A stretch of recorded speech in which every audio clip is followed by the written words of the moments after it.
ಬೂಡಾ ಮಾಜಿ ಆಯುಕ್ತ ಡಿ.ಬಿ. ನಟೇಶ್ ಅವರ ವಿರುದ್ಧ ಗಂಭೀರವಾದಂತಹ ಆರೋಪಗಳು ಒಂದು ಕಡೆ ಕೇಳಿ ಬರ್ತಾ ಇದ್ರೆ, ಇನ್ನು ಮತ್ತೊಂದು ಆರೋಪ ಅಂತಂದ್ರೆ ನಟೇಶ್ ಅವರಿಗೆ ಮುಂಬಡ್ತಿಯೆಲ್ಲ ಕೊಟ್ಟಿರುವ ವಿಚಾರವನ್ನ ಈಗ ಸಾಕಷ್ಟು ಚರ್ಚೆಗಳಾಗ್ತಾ ಇದೆ. ಸಾಕಷ್ಟು ಆರೋಪಗಳಿದೆ. ಜೊತೆಗೆ ಲೋಕಾಯುಕ್ತ ಅಧಿಕಾರಿಗಳು ನಟೇಶ್ ಅವರ ವಿರುದ್ಧ ತನಿಖೆಗೆ ಅವಕಾಶನ ಕೊಡಬೇಕು ಅಂತ ಹೇಳಿ ಸರ್ಕಾರಕ್ಕೆ ಪತ್ರವನ್ನು ಬರೆದಿದ್ರು. ಅಂತಹ ಅಧಿಕಾರಿಗೆ ಈಗ ಮುಂಬಡ್ತಿಯೆಲ್ಲ ಕೊಟ್ಟಿರುವಂತದ್ದು, ಹಣವನ್ನ ತೆಗೆದುಕೊಂಡು ಮುಂಬಡ್ತಿಯನ್ನ ಕೊಟ್ಟಿದ್ದಾರೆ. ಅದು ಕೂಡ ಕಾರ್ಯಾಂಗದ ಮುಖ್ಯಸ್ಥೆ, ರಾಜ್ಯ ಸರ್ಕಾರದ ಕಾರ್ಯದರ್ಶಿ ಆಗಿರುವಂತಹ ಈಗಾಗಲೇ ಏನು ಶಾಲಿನಿ ರಜೀಶ್ ಅವರ ವಿರುದ್ಧ ಗಂಭೀರವಾದಂತಹ ಆರೋಪಗಳು ಕೇಳಿ ಬರ್ತಾ ಇರುವಂತದ್ದು. 1,60,00,000 ಹಣವನ್ನ ಪಡೆದು ಅವರು ನಟೇಶ್ ಅವರಿಗೆ ಮುಂಬಡ್ತಿಯನ್ನ ಕೊಟ್ಟಿದ್ದಾರೆ. ಇದರ ಬಗ್ಗೆ ಸಾಕಷ್ಟು ಸಾಕ್ಷಿಗಳಿದೆ ಅಂತೇಳಿ ಕಳೆದ 3 ದಿನಗಳ ಹಿಂದೆ ಒಂದು ಪತ್ರವನ್ನು ಕೂಡ ಶಾಲಿನಿ ರಜನೀಶ್ ಅವರಿಗೆ ಬರೆದಿದ್ರು. ಇವತ್ತು ಒಂದು ಫೋಟೋ, ಅಂದ್ರೆ ಇದೇ ಕಾರ್ನಲ್ಲಿ ಹಣವನ್ನ ತೆಗೆದುಕೊಂಡು ಹೋಗಿದ್ದಾರೆ ಅಂತೇಳಿ ಸ್ನೇಹ ವೈ ಕೃಷ್ಣ ಅವರು ಒಂದು ಸಾಕ್ಷಿಯನ್ನು ಕೂಡ ಬಿಡುಗಡೆ ಮಾಡಿದ್ದಾರೆ. ಜೊತೆಗೆ ಐಟಿ ಮತ್ತು ಇಡಿ ಈ 2 ಇಲಾಖೆಗಳಿಗೆ ದೂರರ್ಜಿ ಕೂಡ ಸಲ್ಲಿಸಿರುವಂತದ್ದು. ಸುಮಾರು 9 ಕೋಟಿ ಹಣವನ್ನು ತೆಗೆದುಕೊಂಡು ಬಂದಂತಹ ಬೆಂಗಳೂರಿಗೆ ಬಂದಂತಹ ಒಂದು ಕಾರ್ ಏನಿದೆ, ಆ ಕಾರ್ನಲ್ಲಿ ಸುಮಾರು 1,60,00,000 ಹಣವನ್ನ ಮೈಸೂರಿನಿಂದ, ಅದರಲ್ಲೂ ಕೂಡ ನಿಖಿಲ್ ಮತ್ತು ಜಶ್ವಂತ್ ಹೇಳಿ ಇಬ್ಬರು ಖಾಸಗಿ ವ್ಯಕ್ತಿಗಳು ಆ ಹಣವನ್ನ ಶಾಲಿನಿ ರಜೀಶ್ ಅವರಿಗೆ ತಲುಪಿಸುವಂತ ಕೆಲಸವನ್ನ ಮಾಡಿದ್ದಾರೆ. ಸೊ ಹೀಗಾಗಿ ಇವರೆಲ್ಲರ ವಿರುದ್ಧವಾಗಿ ಕ್ರಮವನ್ನು ತೆಗೆದುಕೊಳ್ಬೇಕು ಅಂತ ಹೇಳಿ ಖುದ್ದು ಐಟಿ ಮತ್ತು ಇಡಿಗೆ ಸುದೀರ್ಘವಾದಂತಹ ಪತ್ರವನ್ನು ಬರೆದಿದ್ದಾರೆ. ಕಳೆದ 3 ದಿನಗಳಿಂದಲೂ ಕೂಡ ಶಾಲಿನಿ ರಜೀಶ್ ಅವರ ವಿರುದ್ಧ ಗಂಭೀರವಾದಂತಹ ಆರೋಪಗಳು ಕೇಳಿ ಬಂದಿದ್ರು ಕೂಡ ಯಾವುದೇ ಪ್ರತಿಕ್ರಿಯೆಯನ್ನ ಕೊಟ್ಟಿಲ್ಲ. ಸೊ ಹೀಗಾಗಿ ಇವತ್ತು ಸ್ನೇಹ ಕೃಷ್ಣ ಕೂಡ ಹೇಳ್ತಾ ಇದ್ರು, ನಾನು ಮಾಡಿರುವಂತಹ ಆರೋಪಗಳಿಗೆ ಯಾವ ಪ್ರತಿಕ್ರಿಯೆಯನ್ನು ಕೊಟ್ಟಿಲ್ಲ. ಸೊ ಹೀಗಾಗಿ ನಾನು ಮಾಡ್ತಾ ಇರುವ ಆರೋಪಗಳು ಸತ್ಯ ಇದೆ ಅನ್ನುವಂತಹ ಮಾತುಗಳನ್ನ ಹೇಳ್ತಾ ಇದ್ರು. ಜೊತೆಗೆ ನನ್ನ ಬಳಿ ಇಲ್ಲೂ ಕೂಡ ಸಾಕಷ್ಟು ಸಾಕ್ಷಿಗಳಿದೆ. ಅದೆಲ್ಲವನ್ನು ಕೂಡ ಈಗಾಗಲೇ 7 ದಿನಗಳ ಒಳಗೆ ಐಟಿ ಮತ್ತು ಇಡಿ 2 ಕೂಡ ಕ್ರಮವನ್ನು ತೆಗೆದುಕೊಳ್ಬೇಕು ಅಂತ ಹೇಳಿ ನಾನು ದೂರರ್ಜಿಯನ್ನು ಕೊಟ್ಟಿದ್ದೇನೆ. ಸೊ 7 ದಿನ ಕಾಯ್ತೇನೆ. ಒಂದು ವೇಳೆ ಯಾವುದೇ ರೀತಿಯಾದಂತಹ ತನಿಖೆಗಳು ನಡೆದೇ ಇದ್ದಲ್ಲಿ ನಾನು ಕೋರ್ಟ್ಗೆ ಅದನ್ನು ಸಲ್ಲಿಕೆ ಮಾಡಿ ಪ್ರತ್ಯೇಕವಾದಂತಹ ಪ್ರಕರಣ ದಾಖಲೆ ಮಾಡುವ ಮೂಲಕವಾಗಿ ಅವರ ವಿರುದ್ಧ ಕ್ರಮಕ್ಕೆ ನಾನು ಆಗ್ರಹ ಮಾಡ್ತೀನಿ ಅಂತ ಹೇಳಿ ಈಗಾಗಲೇ ನಟೇಶ್ ಅವರ ವಿರುದ್ಧ ದೊಡ್ಡ ಮಟ್ಟದ ಆರೋಪಗಳಿದ್ರು ಕೂಡ ಅವರಿಗೆ ಮುಂಬಡ್ತಿ ಕೊಟ್ಟಿರುವಂತಹ ವಿಚಾರ ಸಹಜವಾಗಿಯೇ ಚರ್ಚೆ ಆಗುತ್ತೆ. ಸೊ ಹೀಗಾಗಿ ಆ ವಿಚಾರ ಚರ್ಚೆಗಳಾಗ್ತಾ ಇದೆ. ಸೊ ಹೀಗಾಗಿ ಇಡೀ ಬೂಡಾ ಪ್ರಕರಣದಲ್ಲಿ ನಟೇಶ್ ಅವರ ಪಾತ್ರ ಎಷ್ಟರ ಮಟ್ಟಿಗಿದೆ ಎನ್ನುವಂಥದ್ದು ಎಲ್ಲರೂ ಕೂಡ ಗೊತ್ತಿದ್ರು ಕೂಡ ಎಲ್ಲೋ ಒಂದು ಕಡೆ ಕೋರ್ಟ್ನ ಮೂಲಕವಾಗಿ ಅವರು ಒಂದು ಸ್ಟೇನ ತರುವ ಮೂಲಕವಾಗಿ ತನಿಖೆಯಿಂದ ತಪ್ಪಿಸ್ಕೊಳ್ತಾ ಇದ್ರು. ಸೊ ಹೀಗಾಗಿ ಅಂತಹ ಅಧಿಕಾರಿಗೆ ಈಗ ಮುಂಬಡ್ತಿಯನ್ನು ಕೊಟ್ಟಿರುವಂಥದ್ದು ದೊಡ್ಡ ಮಟ್ಟದ ಚರ್ಚೆಗಳಾಗ್ತಾ ಇರುವಂಥದ್ದು. ಈ ಮುಂಬಡ್ತಿಗೆ ಕಾರಣ ಅಂತಂದ್ರೆ ಸರ್ಕಾರದ ಮುಖ್ಯ ಕಾರ್ಯದರ್ಶಿಗೆ ಹಣದ ರೂಪದಲ್ಲಿ ಲಂಚವನ್ನ ಕೊಡಲಾಗಿದೆ. ಅದು ಕೂಡ 1,60,00,000 ಹಣವನ್ನ ಲಂಚವನ್ನ ಪಡೆದು ಶಾಲಿನಿ ರಜೀಶ್ ಅವರು ಅವರಿಗೆ ಮುಂಬಡ್ತಿಯ ಆದೇಶವನ್ನ ಮಾಡಿಕೊಂಡಿದ್ದಾರೆ ಅಂತ ಹೇಳಿ ಗಂಭೀರವಾದಂತಹ ಆರೋಪ ಕೇಳಿ ಬರ್ತಾ ಇದೆ. ಸೊ ಹೀಗಾಗಿ ಇಷ್ಟೆಲ್ಲ ಆರೋಪಗಳು ಇದ್ರೂ ಕೂಡ ಶಾಲಿನಿ ರಜೀಶ್ ಅವರು ಇವತ್ತಿನವರು ಕೂಡ ಯಾವುದೇ ರೀತಿಯಾದಂತಹ ಪ್ರತಿಕ್ರಿಯೆ ಕೊಟ್ಟಿಲ್ಲ. ಇದು ಈಗ ಸಾಕಷ್ಟು ಕುತೂಹಲಕ್ಕೆ ಕಾರಣ ಆಗ್ತಾ ಇರುವಂತದ್ದು. ಕ್ಯಾಮರಾ ಪರ್ಸನ್ ಸಜಿ ಜೊತೆಗೆ ವಿನೋದ್ ಪಡವರಹಳ್ಳಿ, ರಿಪಬ್ಲಿಕ್ ಕನ್ನಡ, ಮೈಸೂರು. ಬೂಡಾ ಮಾಜಿ ಆಯುಕ್ತ ಡಿ.ಬಿ. ನಟೇಶ್ ಅವರ ವಿರುದ್ಧ ಗಂಭೀರವಾದಂತಹ ಆರೋಪಗಳು ಒಂದು ಕಡೆ ಕೇಳಿ ಬರ್ತಾ ಇದ್ರೆ, ಇನ್ನು ಮತ್ತೊಂದು ಆರೋಪ ಅಂತಂದ್ರೆ ನಟೇಶ್ ಅವರಿಗೆ ಮುಂಬಡ್ತಿಯೆಲ್ಲ ಕೊಟ್ಟಿರುವ ವಿಚಾರವನ್ನ ಈಗ ಸಾಕಷ್ಟು ಚರ್ಚೆಗಳಾಗ್ತಾ ಇದೆ. ಸಾಕಷ್ಟು ಆರೋಪಗಳಿದೆ. ಜೊತೆಗೆ ಲೋಕಾಯುಕ್ತ ಅಧಿಕಾರಿಗಳು ನಟೇಶ್ ಅವರ ವಿರುದ್ಧ ತನಿಖೆಗೆ ಅವಕಾಶನ ಕೊಡಬೇಕು ಅಂತ ಹೇಳಿ ಸರ್ಕಾರಕ್ಕೆ ಪತ್ರವನ್ನು ಬರೆದಿದ್ರು. ಅಂತಹ ಅಧಿಕಾರಿಗೆ ಈಗ ಮುಂಬಡ್ತಿಯನ್ನ ಕೊಟ್ಟಿರುವಂತದ್ದು, ಹಣವನ್ನ ತೆಗೆದುಕೊಂಡು ಮುಂಬಡ್ತಿಯನ್ನ ಕೊಟ್ಟಿದ್ದಾರೆ. ಅದು ಕೂಡ ಕಾರ್ಯಾಂಗದ ಮುಖ್ಯಸ್ಥೆ, ರಾಜ್ಯ ಸರ್ಕಾರದ ಕಾರ್ಯದರ್ಶಿ ಆಗಿರುವಂತಹ ಈಗಾಗಲೇ ಏನು ಶಾಲಿನಿ ರಜೀಶ್ ಅವರ ವಿರುದ್ಧ ಗಂಭೀರವಾದಂತಹ ಆರೋಪಗಳು ಕೇಳಿ ಬರ್ತಾ ಇರುವಂತದ್ದು. 1,60,00,000 ಹಣವನ್ನ ಪಡೆದು ಅವರು ನಟೇಶ್ ಅವರಿಗೆ ಮುಂಬಡ್ತಿಯನ್ನ ಕೊಟ್ಟಿದ್ದಾರೆ. ಇದರ ಬಗ್ಗೆ ಸಾಕಷ್ಟು ಸಾಕ್ಷಿಗಳಿದೆ ಅಂತೇಳಿ ಕಳೆದ 3 ದಿನಗಳ ಹಿಂದೆ ಒಂದು ಪತ್ರವನ್ನು ಕೂಡ ಶಾಲಿನಿ ರಜನೀಶ್ ಅವರಿಗೆ ಬರೆದಿದ್ರು. ಇವತ್ತು ಒಂದು ಫೋಟೋ, ಅಂದ್ರೆ ಇದೇ ಕಾರ್ನಲ್ಲಿ ಹಣವನ್ನ ತೆಗೆದುಕೊಂಡು ಹೋಗಿದ್ದಾರೆ ಅಂತೇಳಿ ಸ್ನೇಹ ವೈ ಕೃಷ್ಣ ಅವರು ಒಂದು ಸಾಕ್ಷಿಯನ್ನು ಕೂಡ ಬಿಡುಗಡೆ ಮಾಡಿದ್ದಾರೆ. ಜೊತೆಗೆ ಐಟಿ ಮತ್ತು ಇಡಿ ಈ 2 ಇಲಾಖೆಗಳಿಗೆ ದೂರರ್ಜಿ ಕೂಡ ಸಲ್ಲಿಸಿರುವಂತದ್ದು. ಸುಮಾರು 9 ಕೋಟಿ ಹಣವನ್ನು ತೆಗೆದುಕೊಂಡು ಬಂದಂತಹ ಬೆಂಗಳೂರಿಗೆ ಬಂದಂತಹ ಒಂದು ಕಾರ್ ಏನಿದೆ, ಆ ಕಾರ್ನಲ್ಲಿ ಸುಮಾರು 1,60,00,000 ಹಣವನ್ನ ಮೈಸೂರಿನಿಂದ, ಅದರಲ್ಲೂ ಕೂಡ ನಿಖಿಲ್ ಮತ್ತು ಜಶ್ವಂತ್ ಹೇಳಿ ಇಬ್ಬರು ಖಾಸಗಿ ವ್ಯಕ್ತಿಗಳು ಆ ಹಣವನ್ನ ಶಾಲಿನಿ ರಜೀಶ್ ಅವರಿಗೆ ತಲುಪಿಸುವಂತ ಕೆಲಸವನ್ನ ಮಾಡಿದ್ದಾರೆ. ಸೊ ಹೀಗಾಗಿ ಇವರೆಲ್ಲರ ವಿರುದ್ಧವಾಗಿ ಕ್ರಮವನ್ನು ತೆಗೆದುಕೊಳ್ಬೇಕು ಅಂತ ಹೇಳಿ ಖುದ್ದು ಐಟಿ ಮತ್ತು ಇಡಿಗೆ ಸುದೀರ್ಘವಾದಂತಹ ಪತ್ರವನ್ನು ಬರೆದಿದ್ದಾರೆ.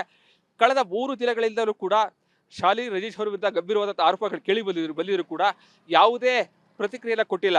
ಸೊ ಹೀಗಾಗಿ ಇವತ್ತು ಸ್ನೇಹ ಕೃಷ್ಣ ಕೂಡ ಹೇಳ್ತಾ ಇದ್ರು, ನಾನು ಮಾಡಿರುವಂತಹ ಆರೋಪಗಳಿಗೆ ಯಾವ ಪ್ರತಿಕ್ರಿಯೆಯನ್ನು ಕೊಟ್ಟಿಲ್ಲ. ಸೊ ಹೀಗಾಗಿ ನಾನು ಮಾಡ್ತಾ ಇರುವ ಆರೋಪಗಳು ಸತ್ಯ ಇದೆ ಅನ್ನುವಂತಹ ಮಾತುಗಳನ್ನ ಹೇಳ್ತಾ ಇದ್ರು. ಜೊತೆಗೆ ನನ್ನ ಬಳಿ ಇಲ್ಲೂ ಕೂಡ ಸಾಕಷ್ಟು ಸಾಕ್ಷಿಗಳಿದೆ. ಅದೆಲ್ಲವನ್ನು ಕೂಡ ಈಗಾಗಲೇ 7 ದಿನಗಳ ಒಳಗೆ ಐಟಿ ಮತ್ತು ಇಡಿ ಎರಡು ಕೂಡ ಕ್ರಮವನ್ನು ತೆಗೆದುಕೊಳ್ಬೇಕು ಅಂತ ಹೇಳಿ ನಾನು ದೂರವಾಣಿ ಕೊಟ್ಟಿದ್ದೇನೆ. ಸೊ 7 ದಿನ ಕಾಯ್ತೇನೆ. ಒಂದು ವೇಳೆ ಯಾವುದೇ ರೀತಿಯಾದಂತಹ ತನಿಖೆಗಳು ನಡೆದೇ ಇದ್ದಲ್ಲಿ ನಾನು ಕೋರ್ಟ್ಗೆ ಅದನ್ನ ಸಲ್ಲಿಕೆ ಮಾಡಿ ಪ್ರತ್ಯೇಕವಾದಂತಹ ಪ್ರಕರಣ ದಾಖಲೆ ಮಾಡೋ ಮೂಲಕವಾಗಿ ಅವರ ವಿರುದ್ಧ ಕ್ರಮಕ್ಕೆ ನಾನು ಆಗ್ರಹ ಮಾಡ್ತೀನಿ ಅಂತ ಹೇಳಿ.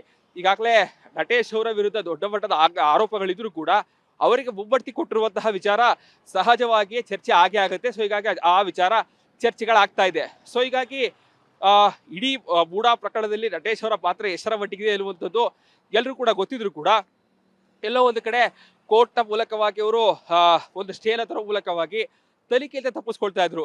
ಸೊ ಹೀಗಾಗಿ ಅಂತಹ ಅಧಿಕಾರಿಗೆ ಈಗ ಮುಂಬಡ್ತಿಯನ್ನು ಕೊಟ್ಟಿರುವಂಥದ್ದು ದೊಡ್ಡ ಮಟ್ಟದ ಚರ್ಚೆಗಳಾಗ್ತಾ ಇರುವಂಥದ್ದು. ಈ ಮುಂಬಡ್ತಿಗೆ ಕಾರಣ ಅಂತಂದ್ರೆ ಸರ್ಕಾರದ ಮುಖ್ಯ ಕಾರ್ಯದರ್ಶಿಗೆ ಹಣದ ರೂಪದಲ್ಲಿ ಲಂಚವನ್ನ ಕೊಡಲಾಗಿದೆ. ಅದು ಕೂಡ 1,60,00,000 ಹಣವನ್ನ ಲಂಚವನ್ನ ಪಡೆದು ಶಾಲಿನಿ ರಜೀಶ್ ಅವರು ಅವರಿಗೆ ಮುಂಬಡ್ತಿಯ ಆದೇಶವನ್ನ ಮಾಡಿಕೊಟ್ಟಿದ್ದಾರೆ ಅಂತ ಹೇಳಿ ಗಂಭೀರವಾದಂತಹ ಆರೋಪ ಕೇಳಿ ಬರ್ತಾ ಇದೆ. ಸೊ ಹೀಗಾಗಿ ಇಷ್ಟೆಲ್ಲ ಆರೋಪಗಳು ಇದ್ರೂ ಕೂಡ ಶಾಲಿನಿ ರಜೀಶ್ ಅವರು ಇವತ್ತಿನವರು ಕೂಡ ಯಾವುದೇ ರೀತಿಯಾದಂತಹ ಪ್ರತಿಕ್ರಿಯೆ ಕೊಟ್ಟಿಲ್ಲ. ಇದು ಈಗ ಸಾಕಷ್ಟು ಕುತೂಹಲಕ್ಕೆ ಕಾರಣ ಆಗ್ತಾ ಇರುವಂತದ್ದು. ಕ್ಯಾಮರಾ ಪರ್ಸನ್ ಸಚಿವ ಜೊತೆಗೆ ವಿನೋದ್ ಪಡವರಳ್ಳಿ, ರಿಪಬ್ಲಿಕ್ ಕನ್ನಡ, ಮೈಸೂರು.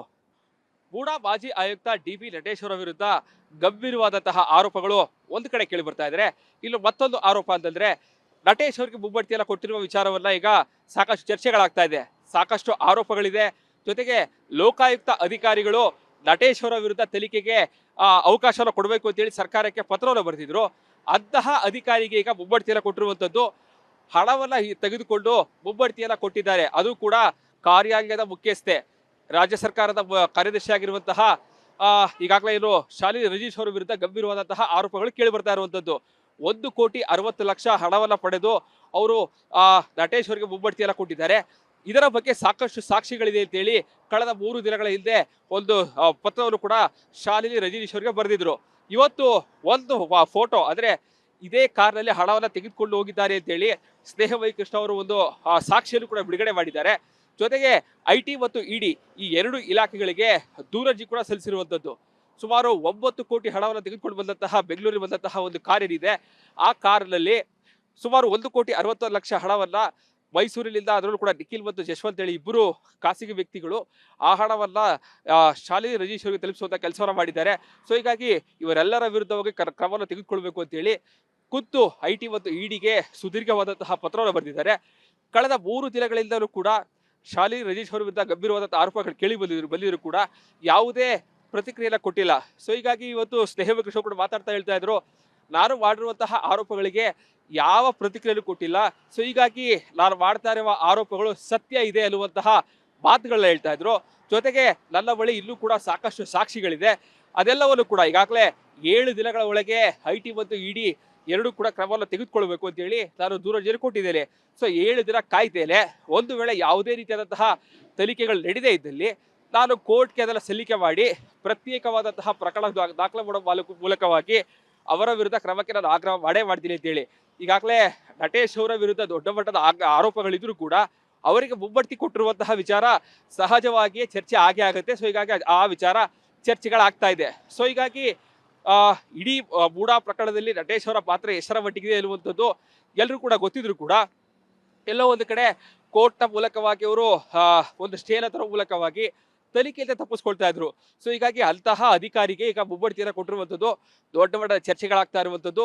ಈ ಮುಂಬಡ್ತಿಗೆ ಕಾರಣ ಅಂತಂದ್ರೆ ಸರ್ಕಾರದ ಮುಖ್ಯ ಕಾರ್ಯದರ್ಶಿಗೆ ಹಣದ ರೂಪದಲ್ಲಿ ಲಂಚವನ್ನ ಕೊಡಲಾಗಿದೆ. ಅದು ಕೂಡ 1,60,00,000 ಹಣವನ್ನ ಲಂಚವನ್ನ ಪಡೆದು ಶಾಲಿನಿ ರಜೀಶ್ ಅವರು ಅವರಿಗೆ ಮುಂಬಡ್ತಿಯ ಆದೇಶವನ್ನ ಮಾಡಿಕೊಟ್ಟಿದ್ದಾರೆ ಅಂತ ಹೇಳಿ ಗಂಭೀರವಾದಂತಹ ಆರೋಪ ಕೇಳಿ ಬರ್ತಾ ಇದೆ. ಸೊ ಹೀಗಾಗಿ ಇಷ್ಟೆಲ್ಲ ಆರೋಪಗಳು ಇದ್ರೂ ಕೂಡ ಶಾಲಿನಿ ರಜೀಶ್ ಅವರು ಇವತ್ತಿನವರು ಕೂಡ ಯಾವುದೇ ರೀತಿಯಾದಂತಹ ಪ್ರತಿಕ್ರಿಯೆ ಕೊಟ್ಟಿಲ್ಲ. ಇದು ಈಗ ಸಾಕಷ್ಟು ಕುತೂಹಲಕ್ಕೆ ಕಾರಣ ಆಗ್ತಾ ಇರುವಂತದ್ದು. ಕ್ಯಾಮರಾ ಪರ್ಸನ್ ಸಚಿವ ಜೊತೆಗೆ ವಿನೋದ್ ಪಡವರಳ್ಳಿ, ರಿಪಬ್ಲಿಕ್ ಕನ್ನಡ, ಮೈಸೂರು.